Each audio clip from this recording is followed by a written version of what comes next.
Thank you very much. Thank you. Well, thank you, President Powers, Provost Fenves, deans, members of the faculty, family and friends, and most importantly, the class of 2014. It is indeed an honor for me to be here tonight. It's been almost 37 years to the day that I graduated from UT. I remember a lot of things about that day. I remember I had a throbbing headache from a party the night before.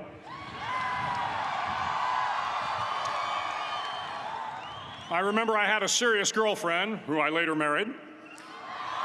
That's important to remember, by the way. And I remember I was getting commissioned in the Navy that day. But of all the things I remember, I don't have a clue who the commencement speaker was, and I certainly don't remember anything they said. So acknowledging that fact, if I can't make this commencement speech memorable, I will at least try to make it short. So the university's slogan is, what starts here changes the world. Well, I've got to admit, I kind of like it. What starts here changes the world. Tonight, there are almost 8,000 students, or there are more than 8,000 students graduated from UT. So that great paragon of analytical rigor, Ask.com, says that the average American will meet 10,000 people in their lifetime. 10,000 people, that's a lot of folks. But if every one of you changed the lives of just 10 people, and each one of those people changed the lives of another 10 people, and another 10, then in 5 generations, 125 years, the class of 2014 will have changed the lives of 800 million people. 800 million people. Think about it. Over twice the population of the United States. Go one more generation, and you can change the entire population of the world, 8 billion people. If you think it's hard to change the lives of 10 people, change their lives forever, you're wrong. I saw it happen every day in Iraq and Afghanistan. A young Army officer makes a decision to go left instead of right down a road in Baghdad, and the 10 soldiers with him are saved from a close-in ambush. In Kandahar province, Afghanistan, a non-commissioned officer from the female engagement team senses that something isn't right and directs the infantry platoon away from a 500-pound IED, saving the lives of a dozen soldiers. But if you think about it, not only were those soldiers saved by the decisions of one person, but their children were saved, and their children's children. Generations were saved by one decision, one person. But changing the world can happen anywhere, and anyone can do it. So what starts here can indeed change the world. But the question is, what will the world look like after you change it? Well, I'm confident that it will look much, much better. But if you'll humor this old sailor for just a moment, I have a few suggestions that may help you on your way to a better world. And while these lessons were learned during my time in the military, I can assure you that it matters not whether you ever served a day in uniform. It matters not your gender, your ethnic or religious background, your orientation, or your social status. Our struggles in this world are similar, and the lessons to overcome those struggles and to move forward, changing ourselves and changing the world around us, will apply equally to all. I've been a Navy SEAL for 36 years, but it all began when I left UT for basic SEAL training in Coronado, California. Basic SEAL training is 6 months of long, torturous runs in the soft sand, midnight swims in the cold water off San Diego, obstacle courses, unending calisthenics, days without sleep, and always being cold, wet, and miserable. It is 6 months of being constantly harassed by professionally trained warriors who seek to find the weak of mind and body and eliminate them from ever becoming a Navy SEAL. But the training also seeks to find those students who can lead in an environment of constant stress, chaos, failure, and hardships. To me, basic SEAL training was a lifetime of challenges crammed into 6 months.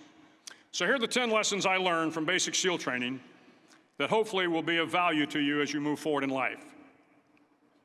Every morning in SEAL training, my instructors, who at the time were all Vietnam veterans, would show up in my barracks room, and the first thing they'd do was inspect my bed. If you did it right, the corners would be square, the covers would be pulled tight, the pillow centered just under the headboard, and the extra blanket folded neatly at the foot of the rack. It was a simple task, mundane at best, but every morning we were required to make our bed to perfection. It seemed a little ridiculous at the time, particularly in light of the fact that we were aspiring to be real warriors, tough, battle-hardened SEALs. But the wisdom of this simple act has been proven to me many times over. If you make your bed every morning, you will have accomplished the first task of the day. It will give you a small sense of pride, and it will encourage you to do another task, and another, and another. And by the end of the day, that one task completed will have turned into many tasks completed. Making your bed will also reinforce the fact that the little things in life matter. If you can't do the little things right, you'll never be able to do the big things right. And if by chance you have a miserable day, you will come home to a bed that is made, that you made. And a made bed gives you encouragement that tomorrow will be better. So if you want to change the world, start off by making your bed. During training, the students are all broken down into boat crews. Each crew is 7 students, 3 on each side of a small rubber boat, and 1 coxswain to help guide the dinghy. Every day, your boat crew forms up on the beach and is instructed to get through the surf zone and paddle several miles down the coast. In the winter, the surf off San Diego can get to be 8 to 10 feet high, and it is exceedingly difficult to paddle through the plunging surf unless everyone digs in. Every paddle must be synchronized to the stroke count of the coxswain. Everyone must exert equal effort, or the boat will turn against the wave and be unceremoniously dumped back on the beach. For the boat to make it to its destination, everyone must paddle. You can't change the world alone. You will need some help. And to truly get from your starting point to your destination takes friends, colleagues, the goodwill of strangers, and a strong coxswain to guide you. If you want to change the world, find someone to help you paddle. Over a few weeks of difficult training, my SEAL class, which started with 150 men, was down to just 42. There were now 6 boat crews of 7 men each. I was in the boat with the tall guys, but the best boat crew we had was made up of the little guys, the Munchkin crew, we called them. No one was over 5'5". The Munchkin boat crew had 1 American Indian, 1 African American, 1 Polish American, 1 Greek American, 1 Italian American, and 2 tough kids from the Midwest. They out-paddled, outran, and outswam all the other boat crews. The big men in the other boat crews would always make good-natured fun of the tiny little flippers the Munchkins put on their tiny little feet prior to every swim. But somehow these little guys from every corner of the nation and the world always had the last laugh, swimming faster than everyone and reaching the shore long before the rest of us. SEAL training was a great equalizer. Nothing mattered but your will to succeed, not your color, not your ethnic background, not your education, not your social status. If you want to change the world, measure a person by the size of their heart, not by the size of their flippers. Several times a week, the instructors would line up the class and do a uniform inspection. It was exceptionally thorough. Your hat had to be perfectly starched, your uniform immaculately pressed, your belt buckle shiny and void of any smudges. But it seemed that no matter how much effort you put into starching your hat or pressing your uniform or polishing your belt buckle, it just wasn't good enough. The instructors would find something wrong. For failing the uniform inspection, the student had to run, fully clothed, into the surf zone, then wet from head to toe, roll around on the beach until every part of your body was covered with sand. The effect was known as a sugar cookie. You stayed in the uniform the rest of the day, cold, wet, and sandy. There were many a student who just couldn't accept the fact that all their efforts were in vain, that no matter how hard they tried to get the uniform right, it went unappreciated. Those students didn't make it through training. Those students didn't understand the purpose of the drill. You were never going to succeed. You were never going to have a perfect uniform. The instructors weren't going to allow it. Sometimes, no matter how well you prepare or how well you perform, you still end up as a sugar cookie. It's just the way life is sometimes. If you want to change the world, get over being a sugar cookie and keep moving forward. Every day during training, you were challenged with multiple physical events: long runs, long swims, obstacle courses, hours of calisthenics, something designed to test your mettle. Every event had standards, times you had to meet. If you failed to meet those times, those standards, your name was posted on a list, and at the end of the day, those on the list were invited to a circus. A circus was 2 hours of additional calisthenics, designed to wear you down, to break your spirit, to force you to quit. No one wanted a circus. A circus meant that for that day, you didn't measure up. A circus meant more fatigue, and more fatigue meant that the following day would be more difficult, and more circuses were likely. But at some time during SEAL training, everyone made the circus list. But an interesting thing happened to those who were constantly on the list. Over time, those students who did 2 hours of extra calisthenics got stronger and stronger. The pain of the circuses built inner strength and physical resiliency. Life is filled with circuses. You will fail. You will likely fail often. It will be painful. It will be discouraging. At times, it will test you to your very core. But if you want to change the world, don't be afraid of the circuses. At least twice a week, the trainees were required to run the obstacle course. The obstacle course contained 25 obstacles, including a 10-foot wall, a 30-foot cargo net, a barbed wire crawl, to name a few. But the most challenging obstacle was the slide for life. It had a 3-level, 30-foot tower at one end and a 1-level tower at the other. In between was a 200-foot-long rope. You had to climb the 3-tiered tower, and once at the top, you grabbed the rope, swung underneath the rope, and pulled yourself hand over hand until you got to the other end. The record for the obstacle course had stood for years when my class began in 1977. The record seemed unbeatable until one day a student decided to go down the slide for life head first. Instead of swinging his body underneath the rope and inching his way down, he bravely mounted the top of the rope and thrust himself forward. It was a dangerous move, seemingly foolish and fraught with risk. Failure could mean injury and being dropped from the course. Without hesitation, the student slid down the rope perilously fast. Instead of several minutes, it only took him half that time. And by the end of the course, he had broken the record. If you want to change the world, sometimes you have to slide down the obstacles head first. During the land warfare phase of training, the students are flown out to San Clemente Island, which lies off the coast of San Diego. The waters off San Clemente are a breeding ground for the great white sharks. To pass SEAL training, there are a series of long swims that must be completed. One is the night swim. Before the swim, the instructors joyfully brief the students on all the species of sharks that inhabit the waters off San Clemente. They assure you, however, that no student has ever been eaten by a shark, at least not that they can remember. But you are also taught that if a shark begins to circle your position, stand your ground. Do not swim away. Do not act afraid. And if the shark, hungry for a midnight snack, darts towards you, then summons up all your strength and punch him in the snout, and he will turn and swim away. There are a lot of sharks in the world. If you hope to complete the swim, you will have to deal with them. So if you want to change the world, don't back down from the sharks. As Navy SEALs, one of our jobs is to conduct underwater attacks against enemy shipping. We practice this technique extensively during training. The ship attack mission is where a pair of SEAL divers is dropped off outside an enemy harbor and then swims well over 2 miles underwater, using nothing but a depth gauge and a compass to get to the target.